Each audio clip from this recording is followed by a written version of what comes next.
Já virou um gostosão de cueca aí, ó. Caralho, mano, saiu o tripé aqui já. Juninho, me filma. Ai, que filho da puta. Quando tu estiver banhando aí, eu vou te filmar também. Banhar é uma coisa. Eita, filha da puta, quase cai minha câmera aqui, ó. Cai, mano. Eita. Quebrou não? Deixa lá, gente, caiu esse bagulho aqui. Salve, rapaziada, tá curtindo mais vídeo aqui no canal. Se inscreva aí, deixa seu like no começo do vídeo porque ajuda muito. Mano, o motivo de eu não estar postando vídeo pra vocês.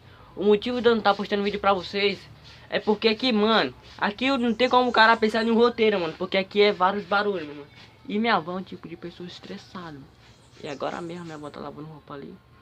Não, porque assim, mano, pra você pensar no roteiro, mano, você precisa de um lugar bem assim, bem calado, bem calmo. Pra você pensar muito no vídeo que você vai planejar pra postar pros seus inscritos ver. É foda, mano, pra me pensar no roteiro, porque não vem nada na minha cabeça, não vem porra nenhuma.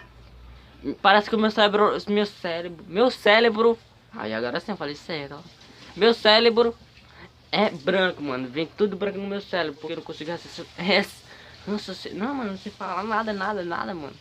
Eu não consigo raciocinar nada, nem pensar nada, mano, nada, não consigo pensar nada. Então, por isso que eu não tava trazendo vídeo pra vocês. Tem um tempo aí que eu tava postando vídeo diariamente, porque eu acho que meu cérebro tava foda, mano. Tava pensando em tudo que veio na minha cabeça. E eu fazia, mano.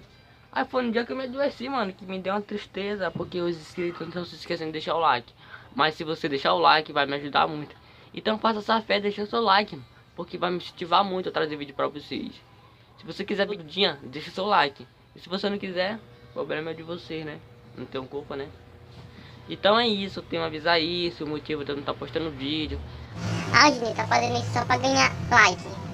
E pra ganhar inscrito, tá me indicando. Mano, não tô me indicando inscrito, tá vendo me indicando inscrito aqui? Enfim, esse foi o vídeo, mano, só avisando aí, na moral.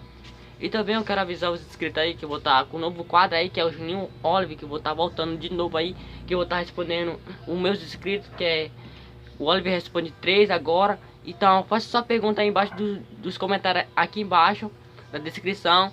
E tamo junto, mano. Gostou? Clica no like. Esse é o motivo. Esse foi a minha justificação de eu não estar trazendo vídeo pra vocês. Então é isso. Gostou?